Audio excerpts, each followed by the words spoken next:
Hello everyone, it's Melanie here. Valerie and I are taking a short 3-week break, so we are revisiting a few of our favourite episodes. With the sequel of The Devil Wears Prada coming out soon, it's a good time to revisit our analysis of the original. This week we're going back to season 4, where Valerie was studying the middle of stories and I was looking at subtext. Now, before we walk down the runway, I want to remind you that the Story Nerd courses are available from storynerd.ca. And my personal favourite of our courses is one titled Mysteries, Thrillers, Spy Stories. And this is where we break down how to write a mystery with an unsolvable puzzle. There are other fantastic courses, such as the Trinity course, which gives you the power to write an award-winning book that will keep readers waiting for your next one. That's all.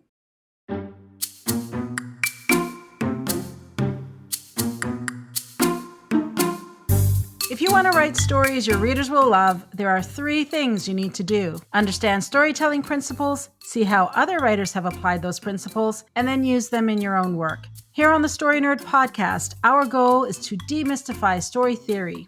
We'll help you with the first 2 steps so that you can get started with the third. My name is Valerie Francis. I'm a writer and literary editor, and I focus on stories by, for, and about women. And I'm Melanie Hill, writer, editor, and poet, and I have a passion for spy stories, fairy tales, and master detective novels. On today's episode, Melanie pitched The Devil Wears Prada so that we can study subtext.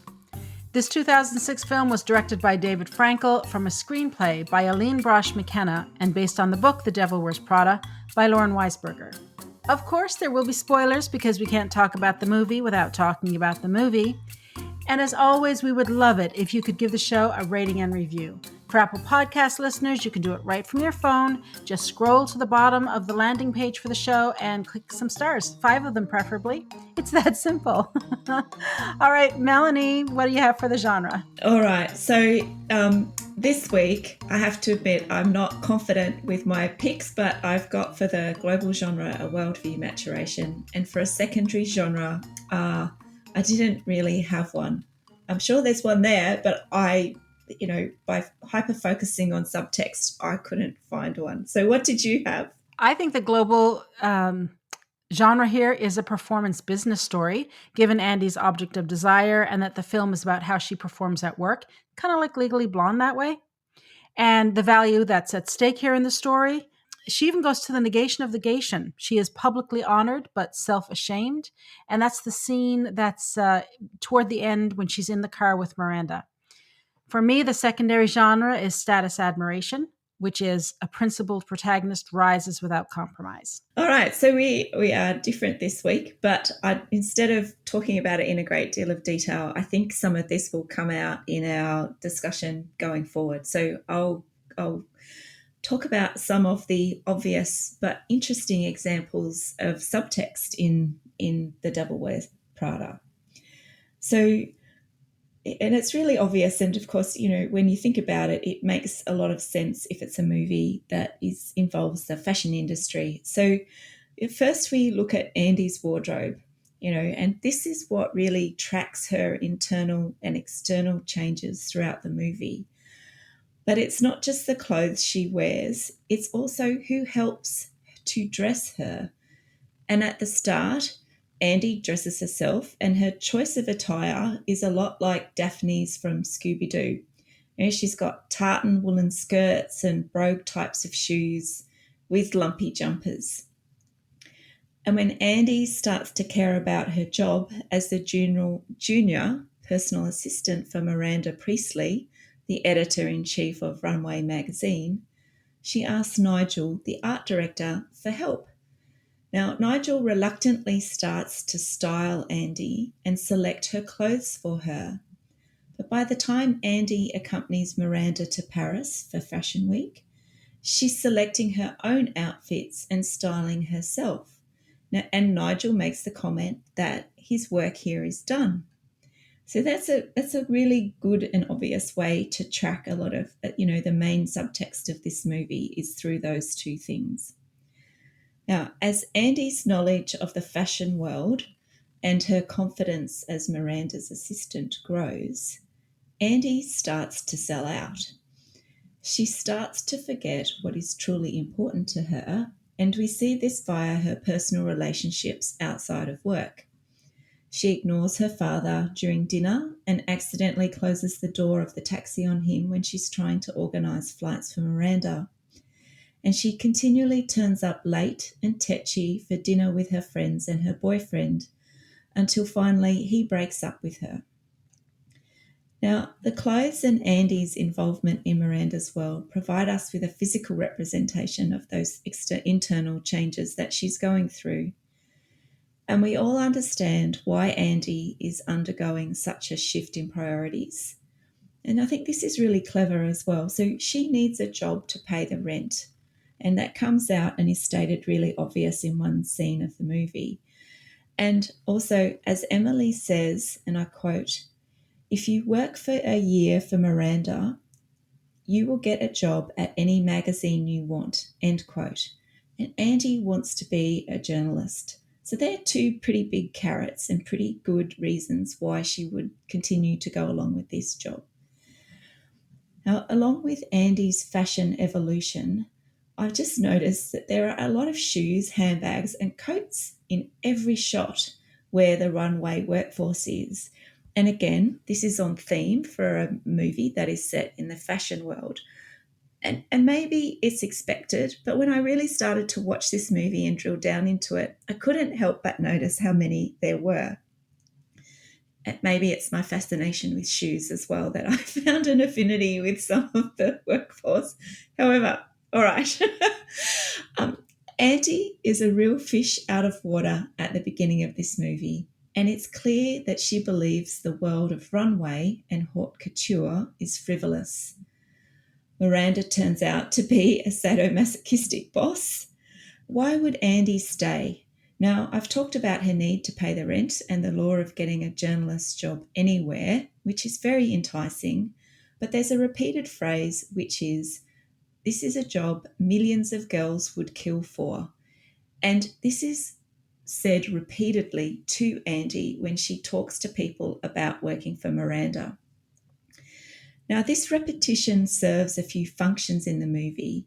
So Miranda and go with me here. So Miranda and Fletch from Whiplash are very similar in a lot of ways. They are manipulative and abusive. And Miranda punishes Andy by giving her impossible tasks, or the impossible task of obtaining an unpublished Harry Potter manuscript for her twin daughters, after Andy witnesses a fight between Miranda and her husband. So this repeated phrase makes you think, why would a million girls dream of this job or kill for this job if this is the way anyone would treat them? Well, there's also scarcity, and there's the myth of desirability that phrases like, "This is a job a million girls would kill for." And using that and repeating that creates a lot of our awareness about scarcity and the myth. So it is being close to the sun and also seeking the approval of the revered and the feared Miranda that I think makes Andy put up with Miranda's behaviour. So the brilliance of The Devil Wears Prada is that it creates this plausible reason for Andy to buy into a world she doesn't understand, then join this world, and then turn into a person that she doesn't want to be. So the fear of losing her job and her access to the exclusive world of Miranda starts to turn Andy into Miranda. And this change is so subtle that we don't realise it until Miranda points it out to Andy at the end in Paris. There's another phrase that is repeated by Miranda, and it's the phrase, "That's all." And this is Miranda's way of dismissing her assistants and other staff, but its meaning changes with her tone. And over the course of the movie, the way Miranda says "that's all" to Andy changes.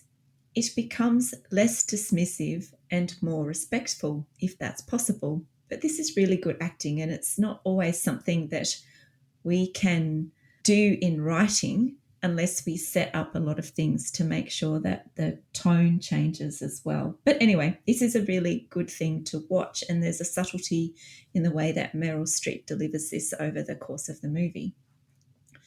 Now, as Andy's star rises, Miranda changes the division of labour between Emily and Andy.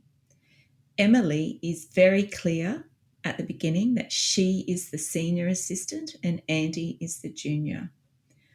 But Miranda then goes to support this delineation on a daily basis by throwing her bag and her coat on Andy's desk. However, once Andy accepts Miranda's offer to go to Paris, a trip that Emily has been looking forward to for many months, Miranda starts to place her bag and coat on Emily's desk again.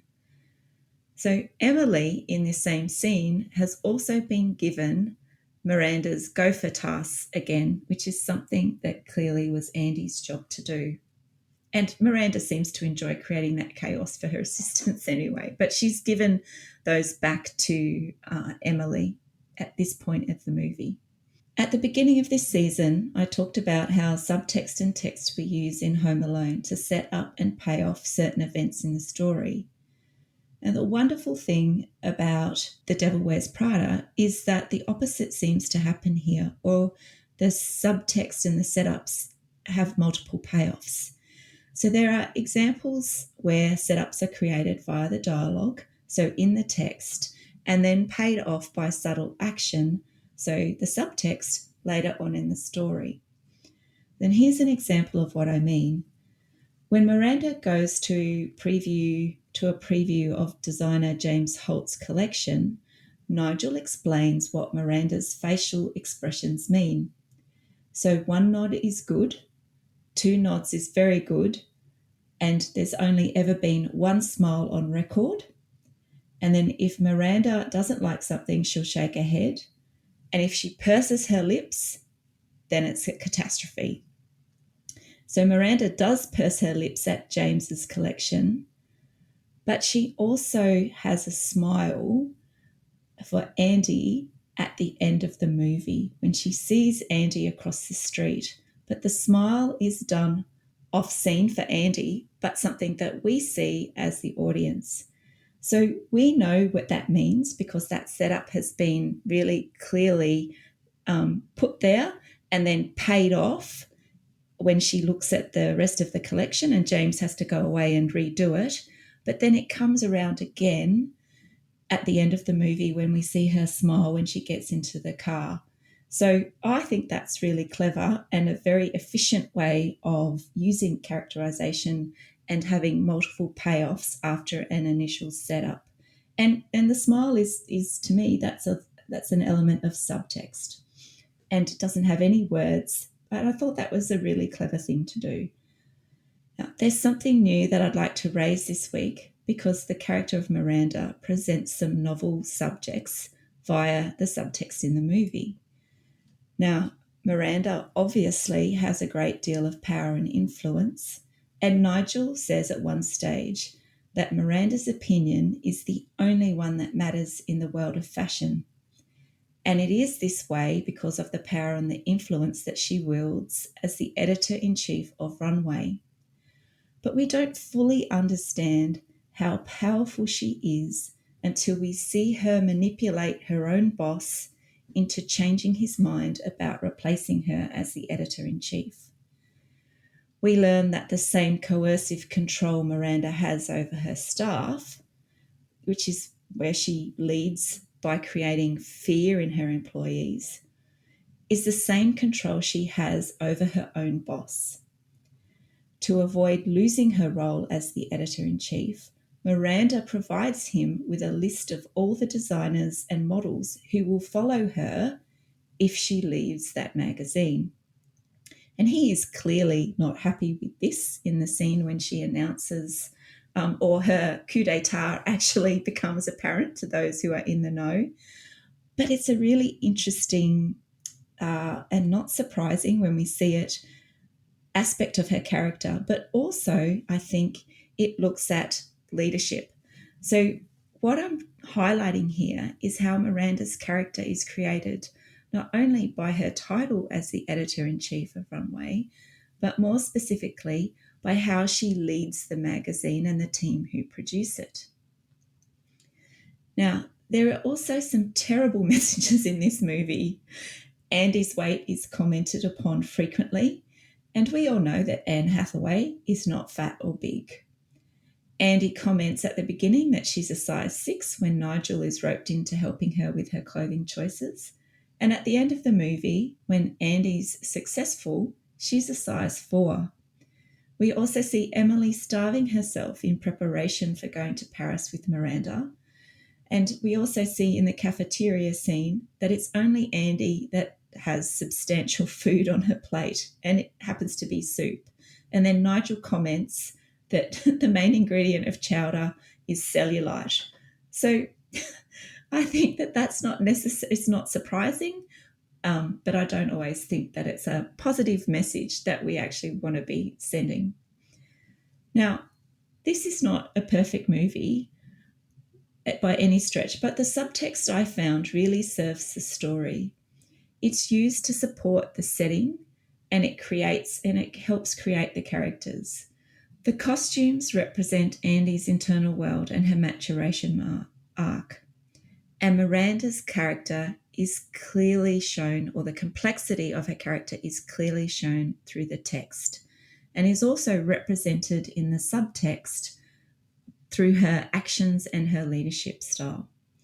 So Valerie, how did the middle part of the story stack up this week? Just before I get on to that, as you were speaking, something occurred to me. You're exactly right. They're talking about the, 6 is the new 4, 4 is the new 2, whatever it was. 6 is the new 14, 4 is the new 2, 2 is the new 0. And Emily's joke that she's one stomach flew away from her ideal weight, which just cracks me up.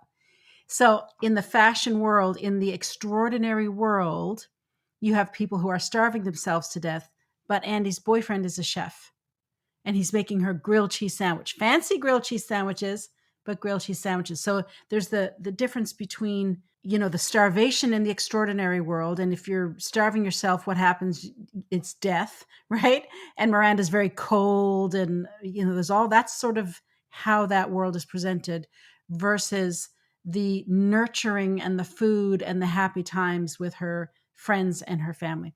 Really interesting. I didn't pick that up until you were just talking about it. All right. For anyone learning to identify the act breaks in a story, or anyone who wants to see an excellent example of the hero's journey in action, The Devil Wears Prada is a great movie to study.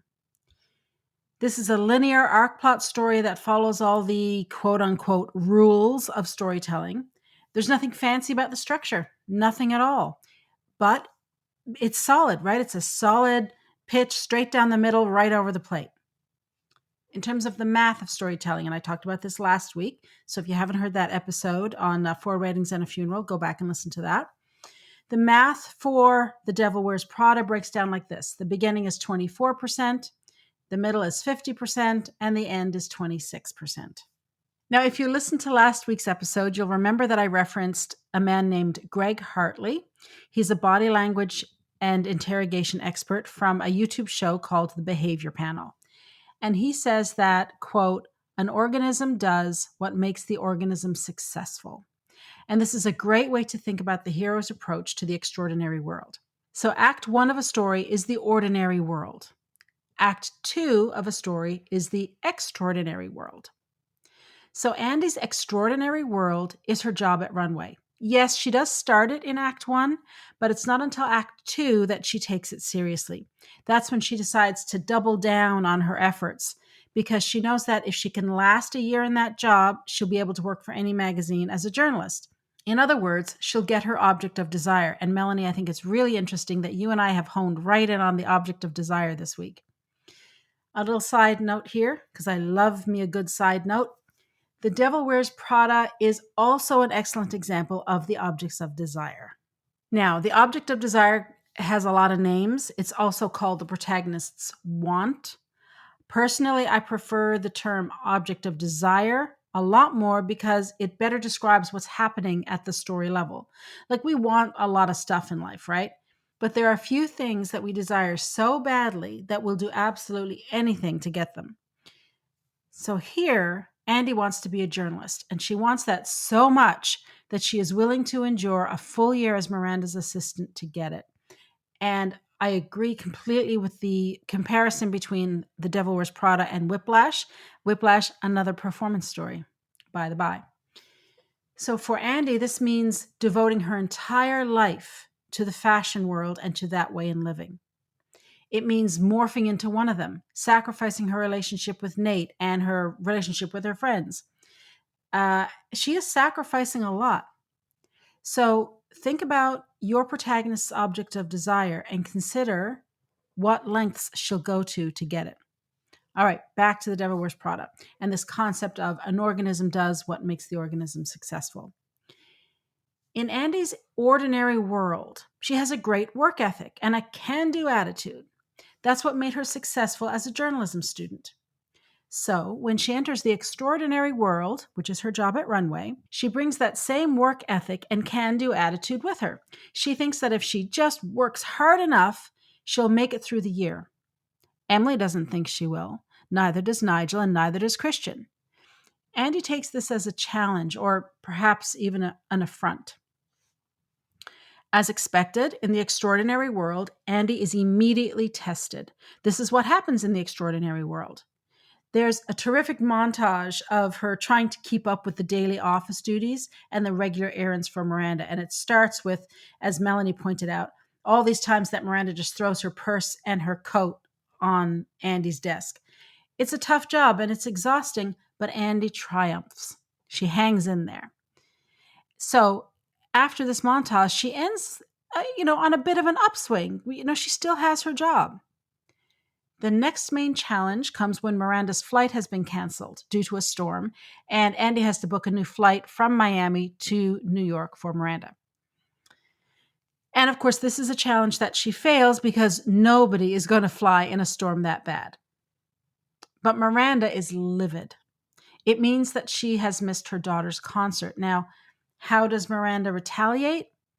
She tells Andy that she's a disappointment, and she says that she regrets taking a chance on her, a chance on, quote, the smart fat girl, which again, as Melanie pointed out, is hysterical because there's nothing fat about Anne Hathaway. And there's nothing fat about Andy either. She's a size 6. That is not fat. But this comment really cuts Andy to her core. She is genuinely hurt. And she goes to Nigel looking for sympathy, but he does not give it to her. There is no sympathy in the extraordinary world. None. It's cutthroat. It's eat or be eaten. Nigel spells out to Andy what the extraordinary world is all about. And he says, if you don't like it, you can leave. In fact, you should leave. Now, keep in mind that keeping the job with Miranda for a year is Andy's way of getting her object of desire. So she can't leave. She realizes that she has to assimilate. Now, while she naively thinks that this assimilation means looking like the others and fitting in visually, we see over the course of the rest of the film, it also means acting like them. And Melanie, you picked up on this too. When Andy changes her appearance, she's on the upswing again. Her friends are liking her new job too because, hey, Andy brings them all kinds of really nice free gifts. And this is when we hear Andy defending Runway. And she talks about the great articles that they have. And Nate, her boyfriend, calls her out on it. He says she's been drinking the Kool-Aid. Andy even manages to anticipate Miranda's needs and starts to earn a modicum of respect. She's given the honor, the great honor, of waiting till 10:30 every night for the book to be finished and then bringing it over to Miranda's home along with her dry cleaning. Now, the first time she does this, unfortunately, she makes a really bad mistake. And instead of leaving the book on the table in the entryway, she walks upstairs. And she ends up walking in on Miranda and her husband who are having an argument. Now, it's already been set up for us that Miranda is an extremely private woman. So when Miranda turns around and sees Andy on the stairs, we're really wondering, oh, what's going to happen now? And of course, Meryl Streep is so good that one look from her really sort of makes your blood run a bit cold. And the next day, here's Miranda's punishment for her. Although Miranda is so calm and her voice is so quiet, it kind of reminds me of the character of Claire in A House of Cards, right? They're so quiet that the hushed tones are actually menacing. And Miranda tells Andy to get a copy of the unpublished Harry Potter book by 3 p.m. And this is book 7 of the series, and we all remember the secrecy and the security around that book when it came out. So this request for the Harry Potter book is the midpoint shift. After this midpoint shift, the protagonist is thrown into chaos. And when she's in chaos, everybody and everything in that fictional world is in chaos too. Up to this point, Andy's been able to keep up with the challenges that have been thrown at her. You know, not always really well. She has her low points, but she's hanging in there. This idea of working harder and this can-do attitude have kind of been working. But in the chaos phase, which is the second half of Act 2, the protagonist is flying by the seat of her pants. To survive it, she has to become a whole new person. And Melanie, you just talked all about this. Unfortunately, Andy doesn't see that she's changing. She believes, and she even says this to Nate, I'm the same old Andy, just with better clothes. Now, typically, at the end of Act 2, the protagonist hits an all is lost moment, which means they are as far from their object of desire as they ever will be. And it looks like there is no way they will ever get the thing that they have set out on their journey to get. Now, you may think that the invitation to Paris is anything but an all is lost moment. But actually, in terms of her inner journey, it is extremely low. It is her lowest point. Why? Because she compromises her values by taking Emily's place. And she doesn't even realize that she has done it until Act 3 when Miranda points it out to her. Now, here's the thing.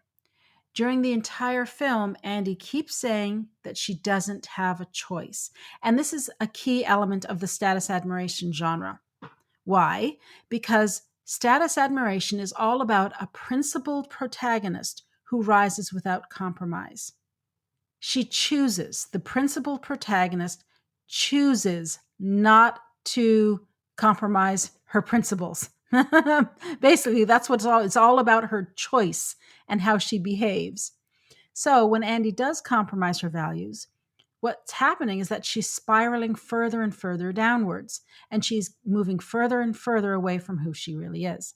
It's only at the end when she walks away from Miranda and Christian, the two people who she thought could give her everything that she wanted, that she actually achieves her object of desire. Miranda admires Andy for walking away and going after her dream. That's why she gives the good recommendation, and that's why we see, as Melanie rightly pointed out, that little smile at the end. So this is another film that we can easily excuse because of its entertainment value, like Four Weddings and a Funeral, like Groundhog Day, like Legally Blonde, and a lot of those other movies that we've looked at so far here on the podcast. And it is laugh out loud funny in places. But the key to its success, and the reason so many big names are attached to it, is because the story itself is rock solid. And for this reason alone, it's a great one for us to study. All right, Melanie, I think we're at the action steps. What do you have for us today? We are. So this week, I'd like you to think about the reasons behind your character's actions. Write a paragraph or a scene where the character says one thing, but their actions or habits reveal the truth. What actions, micro or macro, do you have to choose from to show the inner conflict in your character? And that wraps it up for this week and for the season. Melanie, can you believe we're at the end of another season? So that means next week we will be doing a roundup of everything we've learned in the past 10 weeks about the middles of stories, or Act 2 of stories, and subtext. To support the show, please leave us a rating and review and tell your writer friends about us. For access to writing templates and worksheets and more than 70 hours of training, subscribe to my Inner Circle by visiting valeriefrancis.ca/Inner Circle and follow me on Twitter and Instagram at Valerie_Francis. If you'd like to find out about books to help you read like a writer, visit Melanie on Facebook and Instagram under Melanie Hill Author, or find out more about her from her website, melaniehill.com.au. And remember, story theory does not have to be difficult. It's a tool to help you write more, not less. So take it one step at a time and have fun.